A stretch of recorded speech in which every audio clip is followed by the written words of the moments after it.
உங்களுக்கு தேவையா பாடிட்டு அவங்க பிள்ளைங்க பாடிட்டு இதை சட்டமன்றத்தில் விவாதிக்க வேண்டும். முதலமைச்சர் மட்டுமல்ல, தமிழ்நாட்டினுடைய சட்டமன்றத்தினுடைய சபாநாயகர் அதற்கு பொறுப்பாகிறார். செய்யவில்லையே, ஏன் செய்யவில்லை? அங்கதான் இருக்க விஷயமே. எரிக்கிறவன் திமுக.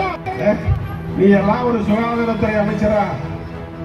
வெள்ளச்சாராயத்தில் இருக்கிற இந்த சாராய விஷத்தை முறிக்கிற மருந்து இல்லை அப்படின்னு சொன்னா எதிர்கட்சி தலைவர், நீ பொறுப்போட கேட்டு சொல்ல வேண்டாமா? உனக்கு தெரியாது, கேட்டு சொல்ல வேண்டாமா? சரியாக பதில் சொல்ல வேண்டாமா? இவர் சொல்ற ஓமிப்ரசோல் எங்கள்கிட்ட 4.5 லட்சம் மருந்து இருக்குது அப்படிங்கிற உடனே திமுக முறை கைதட்டான். ஓங்கி கைதட்டான். அடுத்த நிமிஷம் எடப்பாடியார் மைக்கிட்ட போனார். ஐயா, நான் சொன்னது ஓமிப்ரசோல், அது விஷ முறிவு மருந்து. மா சுப்பிரமணியம் இப்ப சொன்னது ஓமிப்ரசோல், அது வைத்து அல்சருக்கு கொடுக்கிற மாத்திரை. வித்தியாசமே தெரியாம இருக்காங்க, எங்கயா உயிரை காப்பாற்ற போறாரு அப்படின்னு எடப்பாடியார் சொன்னோன்னே நாடே சிரிக்குது, கேவலமா சிரிக்குது.